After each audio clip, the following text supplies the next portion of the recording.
While his head was on the ground, Baron looked around. He could not believe what was happening. He never expected Ronan's blade to be able to pierce through his blessing and cut off his head. He realized that Ronan has a power that transcends rules.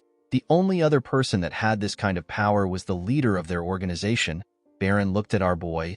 He wondered about his true identity. Before he could say anything, Ronan tore his head apart. Japa walked up to our boy and asked him if he killed the old man. Ronan explained to the Sword Saint that this is the best thing to do. He reminded him that ordinary believers of the cult tried to blow up themselves. Our boy told him that an executive would probably do something much worse. He explained to Japa that they need to be smart and careful with their actions. The Sword Saint commended Ronan on his smart judgment. He told him that they can't get blinded by their goals. Japa told Ronan that he feels bad that he was not able to properly go against the blessing of the star. He assured our boy that he would have gotten a clue if he had fought Baron one more time. Ronan reminded the Sword Saint that this is his hometown. He told him that he would have destroyed the town. Our boy reminded the Sword Saint that he ruined the area with just his sword chi alone. He asked him if he has thought about what will happen if he uses his aura. Japa took away his weapon. He told our boy that he will satisfy his curiosity next time. He asked Ronan to let him know if he needs anything. Our boy was surprised to hear this. He asked Japa to explain what he means. The Sword Saint revealed to our boy that the Emperor said that he should reward anyone who helps in punishing Nebula Clagier. Japa asked Ronan to let him know what he wants. He assured him that he will give him anything within his ability and the Empire's coffers. Our boy was extremely happy to hear this. He told the Sword Saint that his offer came at the perfect time. He explained to him that he needs someone as strong as his soldiers. He told him that the most precious person in the world will soon arrive at the Imperial capital city. The scene shifts and we see a bunch of knights leading a carriage. We see Shelafin next to the carriage. Ronan's elder sister was the one being escorted. As they marched forward, two knights talked about how things are much calmer than expected. One of the knights said that he believed that they were going to fight a monster army because Shelafin asked them to be prepared. The other knight agreed with him. He was thankful that things were actually going smoothly. The knight turned around and asked his colleague if he knows who Iril is. The knight wondered about how high-class Iril is for her to be guarded by them. The first knight said he does not know anything about Iril's status. However, she seemed to be an important person to their young master. Shelafin trembled as he rode next to Iril's carriage. With a nervous look on his face, the idiot asked the girl if she has felt any discomfort during the move. He asked her to tell him if her ride is uncomfortable.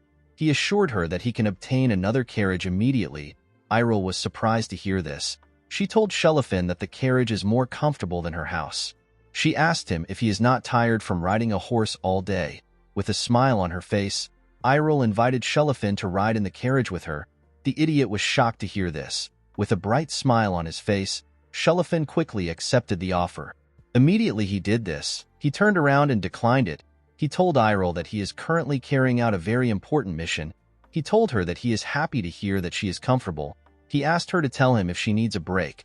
Shelafin assured Iril that he will find a place for her to stay.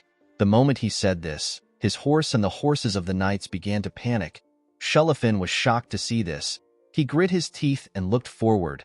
He realized that something is coming towards them with an insane amount of energy. The boy jumped off his horse and ran forward. He ordered his knights to prepare for battle. He asked them to prioritize Iril's safety at all cost. He took out his sword and reminded the knights that the Grancia honor is on the line. Immediately they heard this. The knights took out their swords. Shelafin was shocked to feel the energy of the thing approaching them. He was certain that this thing was not a wyvern. He did not know the kind of entity that could release such an overwhelming power simply from approaching them. He wondered about what was coming towards them. The moment he got close to the entity, he used his sword to block its attack. It turns out that the entity is Japa. The Sword Saint attacked Shelafin. The attack shook the entire area. The knights and the horse trembled from the energy that was released. The Sword Saint smiled when he saw this. He told Shelafin that he has been surprised several times today. He had heard rumors about Shelafin. However, even the rumors were underestimating the sword genius. Japa referred to Shelafin as the rising star of the Empire. He told him that his defense was incredible. The Sword Saint realized that the next person that will take his position is either Ronan or Shelafin. While doing his best to hold on, Shelafin asked Japa to tell him why he is pointing his blade at the Grancia flag. The Sword Saint explained to the boy that he was simply greeting him. He asked Shelafin to not be nervous. He told him that a single attack is more valuable than 100 words for warriors like them. Immediately he said this, someone asked him to stop spouting nonsense. The person told him to only use the greeting in the north where he lives. Shelifin immediately recognized this voice. When he looked up, he saw Ronan on the Sword Saint's back. Our boy stepped down from Japa's back. With a smile on his face, he commended Shelifin on his efforts. He told him that they came to support him. He pointed behind him and asked Shelifin to not be angry about what happened. He told him that they brought some incredible porters. The moment he said this, we see Japa's Beastman unit coming closer to them. The Grancia soldiers were shocked to see Japa's unit. Shelifin was also shocked to see the people Ronan brought. Our boy thanked him for escorting his sister. The scene shifts and we are taken to the capital, which is known as Valen. At the capital, we are taken to a house. Iroh was surprised to see the inside of the house. She asked her brother if they will really be living in such a nice place. With a confident smile on his face, Ronan told his sister that she needs to stop asking this question. He assured her that the house belongs to them. According to our boy, the house is right in front of the academy, so they can easily meet often.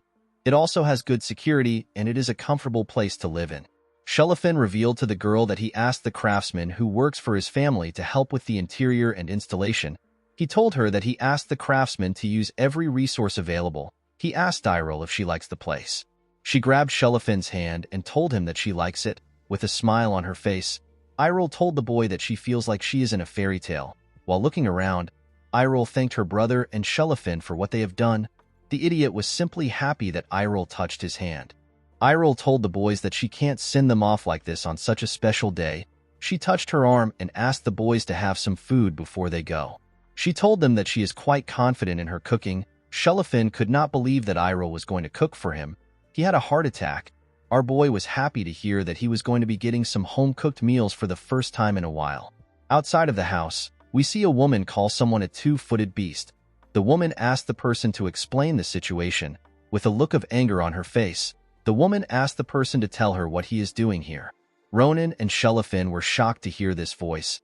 They were certain that the voice belongs to Nabiros. At the entrance of Ronan's house, we see Nabiros and Japa facing each other. The two of them release their energy. Nabiros seemed to be quite annoyed to see the Sword Saint. Guys, we have come to the end of our video. If you guys want more of this recap, let me know in the comments section. Don't forget to like and smash that subscribe button for more recaps. See you guys later.